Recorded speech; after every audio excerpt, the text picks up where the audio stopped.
Hello, everybody.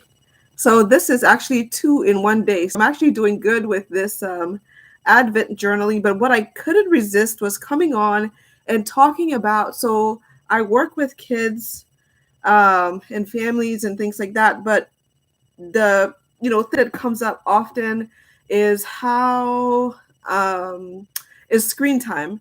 And so if you read anything on the internet that's geared towards parents or guardians of children, you will hear so many different opinions about screen time and things like that. For me, I think that screen time is something that can be very beneficial to a kid and their family. I think that it can be worth it for for kids to be on screens if it is monitored appropriately and things like that. So, kids being able to, for example, research things that they're interested in, even if it's from like watching a movie, you know, like let's say they watch something in a movie and they're like, my goodness, how did they do that? Or they and their sibling are arguing about something. I think it would be really neat if they could go on Google and search up the movie and see how the scene was made, or search out the character in the movie if it was based on a true story, and see what actually happens, because sometimes the movie can be different from what happened in real life or the series of events. So research and education and things like that, and even sometimes gaming, I think it can be important for kids if there's a good balance. Now, whatever that looks like, I'm not extremely sure. I think that a kid should spend, for the time that they're home, like let's say they get home by, after school, they get home by, let's say 5, right? And they go to bed by 8:30 or 9 o'clock. That's just a few hours. So they shouldn't be spending majority of that time on screens.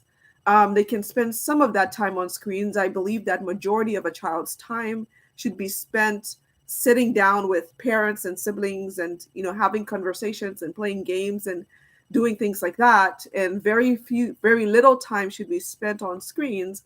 But I think that screens are healthy and important. Like let's say the weekend comes and there's the whole day of freedom and things like that. I don't think that they should spend the whole day, maybe an hour on computer screens. TV is different, I think, than computer screens and phones and things like that. I think there could be a balance between all of those things.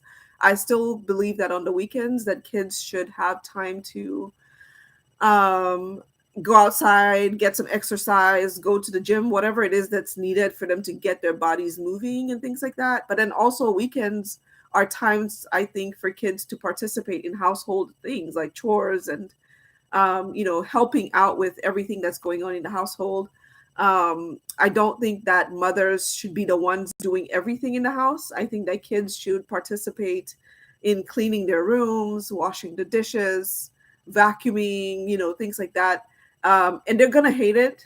I don't think there's anybody that I know, any kid that I know who would absolutely just love to do those things. Actually, I know one kid who loved to vacuum because of the sounds that the vacuum made. And so I was like, look, go for it. I don't think your parents are going to mind if wake up at an appropriate time on a Saturday or something like that and just start vacuuming. I think they would, your parents would love that. But anyway, let me jump into the story that I'm actually that actually brought this to my attention about screens.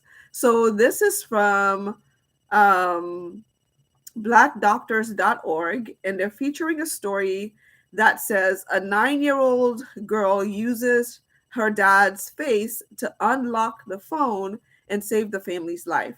So what had happened was the family, she noticed that her parents were unconscious at a certain point in time, and I guess she didn't know it was carbon monoxide poisoning. But what they discovered, it was carbon monoxide poisoning.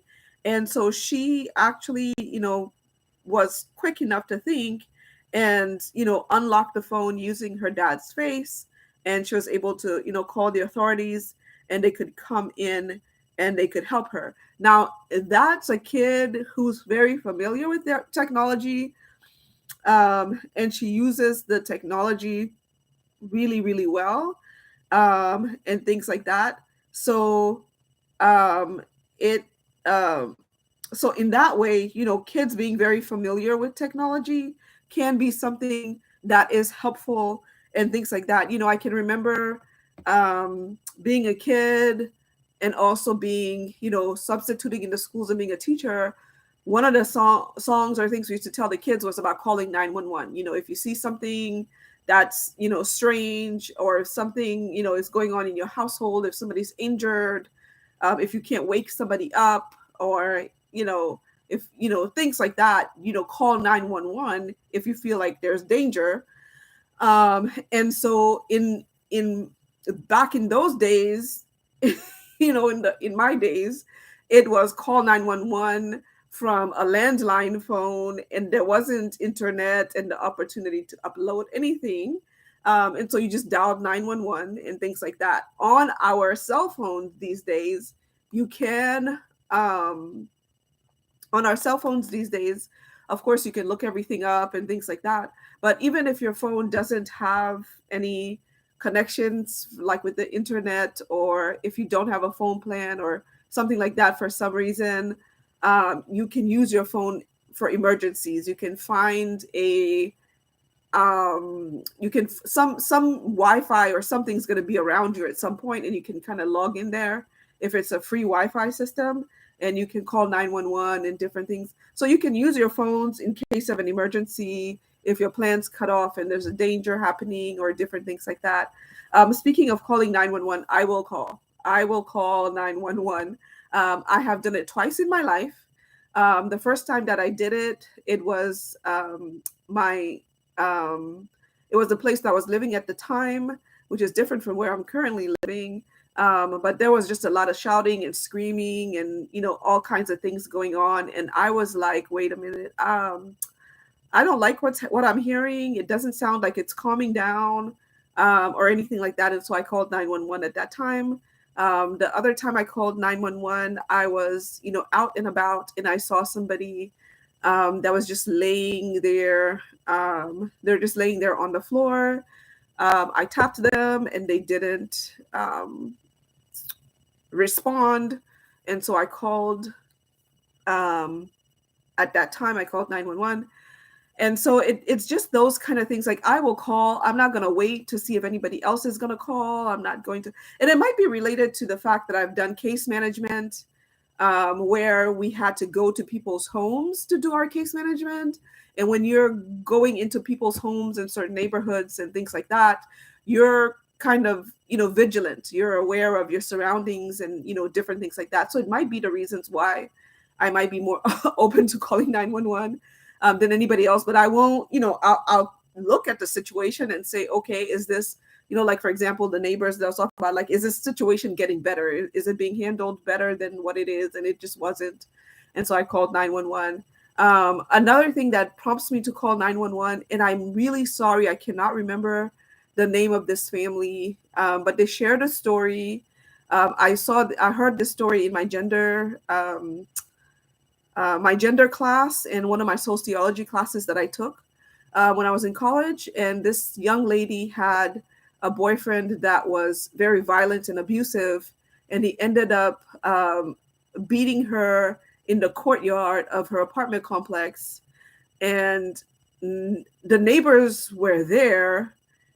Some neighbors even peeped through the window to look and see what was happening, because she was shouting, like she, was trying to get help.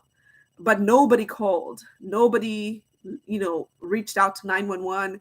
And the thought is that everybody was expecting the next person to call. And so when I heard that story, in the video that they showed, the plea from the family was call when call if there's something.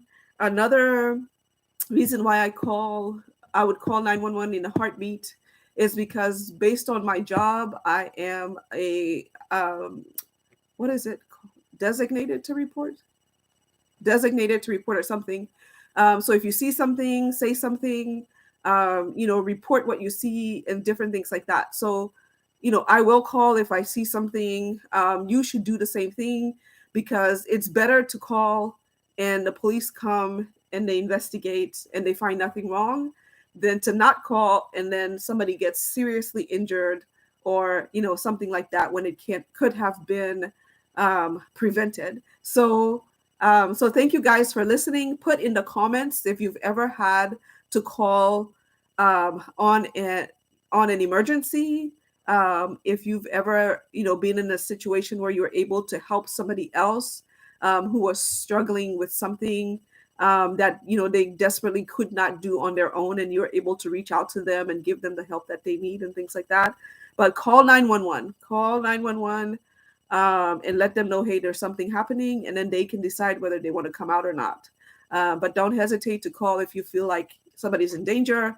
If you see something that's off, that's wrong, that's not sitting well with you, call and talk to them and let them know that there's something off here. There's something that doesn't seem quite right. So we're all going to be inspired by this 9-year-old girl who was able to use her phone. She was able to use the technology. I'm sure her parents had been at her for using her phone too much, but she knew exactly what to do in order to help her family during this desperate situation. So thank you guys for listening. Leave something in the comments and let me know that you are here listening, and I will talk to you another day. Bye.